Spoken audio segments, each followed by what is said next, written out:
Hello everyone, you are watching Study with Prakhar, and today we are going to deal with another poem of Agha Shahid Ali, and there are some minor informations about me. You are watching Study with Prakhar. The Instagram handle is Prakhar Tripathi 011. The Telegram group is Dalit Oasis, and the contact number for buying and purchasing notes is 9336903429.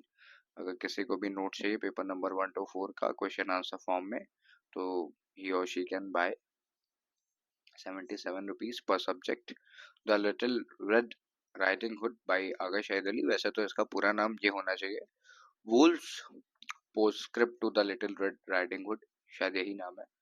यहाँ पे short and करके लिखा हुआ है. Title explanation in short हम देखेंगे. The title shows the wolf, WWLF होना चाहिए था, है ना.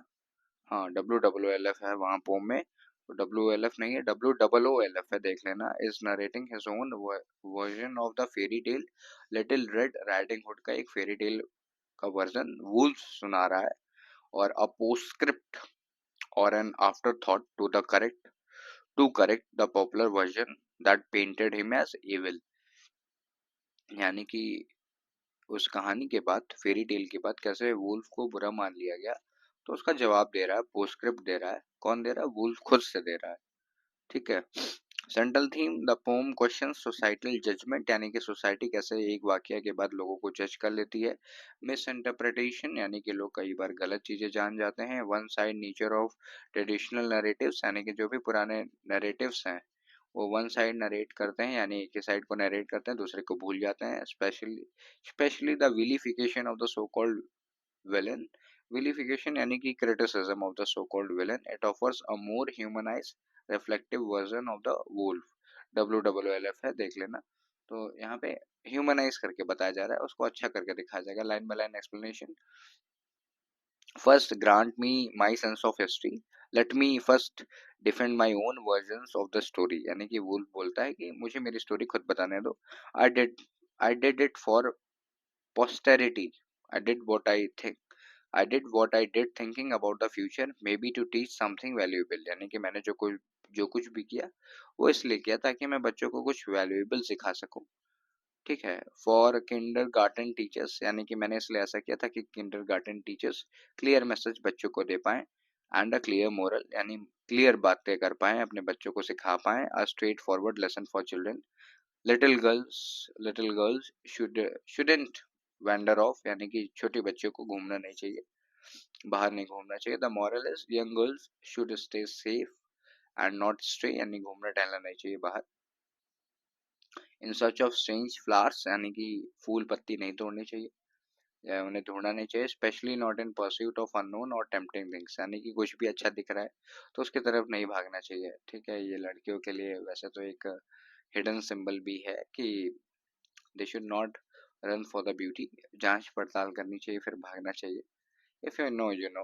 And they must not speak to strangers, यानी कि किसी भी अजनबी से नहीं बोलना चाहिए. And also they should not never talk to the people they didn't know या डोंट नो.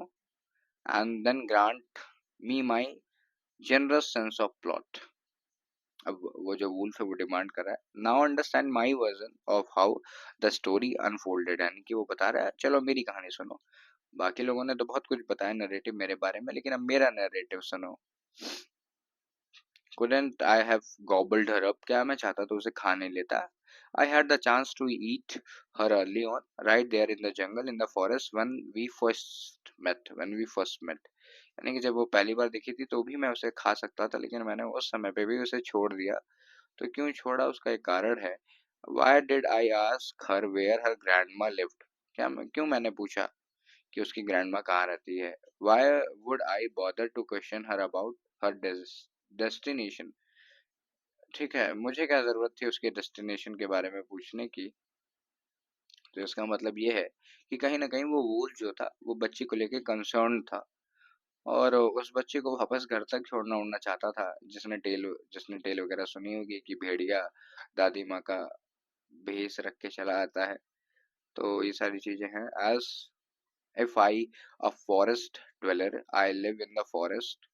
ठीक है. As if I a forest dweller, यानी कि वो बोला I live in the forest, मुझे इधर आने की कोई जरूरत नहीं थी. Didn't know of the cottage, did not know of the cottage, so obviously I already knew where her grandmother lived. तो कुल मिला के मुझे मोटा मोटा मालूम था कि उसकी ग्रैंडमदर कहाँ रहती है, क्योंकि मैं जंगल जंगल से जंगल इधर उधर घूमता रहता था। तो वैसे यहाँ लिखा है, as if I a forest dweller did not know of the cottage. क्या मैं जो इधर उधर टहलता घूमता रहता हूँ, मुझे दादी माँ के घर के बारे में नहीं मालूम था? मुझे मालूम था, क्योंकि मैंने तो चारों तरफ चप्पा चप्पा घूम रखा है। Under the three oak trees, her house under those specific trees was familiar to me. यानी कि मैं जानता था कि उन दादी माँ का यानी ग्रैंड मदर का घर कहाँ है। And the old woman lived there, यानी कि मुझे भी पता था कि वो रहती वहाँ पे ऑल अलोन, यानी कि अकेली रहती हैं। As if I could have swallowed her ears before, यानी कि अगर मैं चाहता तो मैं उन्हें भी खा गया होता। ठीक है, बच्ची तो बच्ची, दादी माँ भी खा जाता कच्ची। And you may call me big bad wolf, यानी कि तुम मुझे बोलने को WWF है वैसे तो टाइटल में, लेकिन यहाँ पे WLF है, याद रखना। तो now every one only knows me as the villain, यानी कि लोग मुझे जानते हैं विलन की तरह। नाउ माई ओनली रेपुटेशन, ठीक है, अब जो मेरी रेपुटेशन है वो विलन की तरह ही रह गई है। But I was no child molester, मैंने कभी भी किसी बच्ची को मोलेस्ट नहीं किया कम से कम। But I wasn't doing anything perverse और इनअप्रोप्रिएट। और देखो यहाँ पे कहने का मतलब ये है कि वो जो वुल्फ है भले खा जाता मार देता, लेकिन कभी भी किसी बच्चे को मोलेस्ट नहीं किया।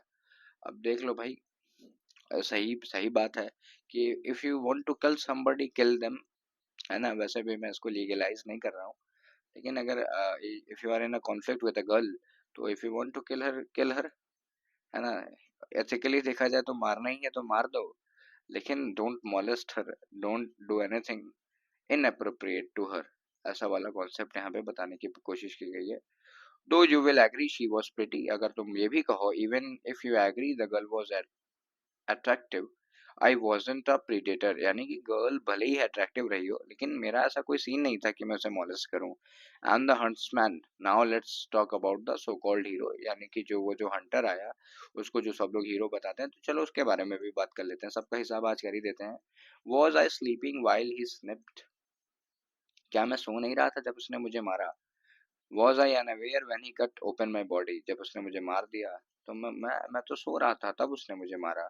माई थिक ब्लैक फर, यानी कि मेरे पूरे ब्लैक फर को काट लिया, slicing me through the fur and filled me with garbage and stones, यानी कि गार्बेज और कूड़े और स्टोन से भर दिया। ठीक है, I ran with the weight and fell down, यानी कि मैं भागा उस वेट से लेकिन गिर गया। ठीक है, I struggle with that weight until I collapsed simply so children could laugh, यानी कि मेरी इस कहानी पे बच्चे हंस सकें, केवल इसलिए कि चिल्ड्रन एंटरटेन हो जाए। At the noises of the stones, यानी कि वो जो स्टोन्स के लड़ने की आवाज आ रही है उससे बच्चों को हंसी आ जाए कि ये देखो ये भेड़िया कैसे चल रहा है, कटिंग थ्रू माई बेली, यानी कि वो जो स्टोन्स धीरे धीरे कट कट के गिरेंगे। As my stomach was ripped open, यानी कि क्योंकि भाई उस समय मुझे तीर लग गया था तो मेरा जो स्टमक था वो खुल चुका था। At the garbage spelling out, यानी कि वो जो गार्बेज है मेरे अंदर जो गार्बेज भरा गया था वो अब बाहर गिर रहा है। All the trash falling out of me, वो जो हंटर ने भर दिया था with a perfect sense of timing, यानी कि एकदम ड्रामेटिक इफेक्ट प्रोवाइड करता है। Just when the tale should have come to an end, यानी कि तब मेरे पेट से वो सब पत्थर उत्थर निकला जब टेल खत्म होती रहती, यानी कि परफेक्ट टाइमिंग हो गई, बच्चों को मजा आ गया। आयरनी की बात करें, the poem subverts expectations, the villain tells a moral story. ठीक है, एक्सपेक्टेशन थी कि विलन की बुराई होगी, लेकिन विलन खुद एक मोरल स्टोरी बता दे रहा है। अल्यूजन है fairy tale little red riding hood के बारे में, ड्रामेटिक मोनोलॉग है।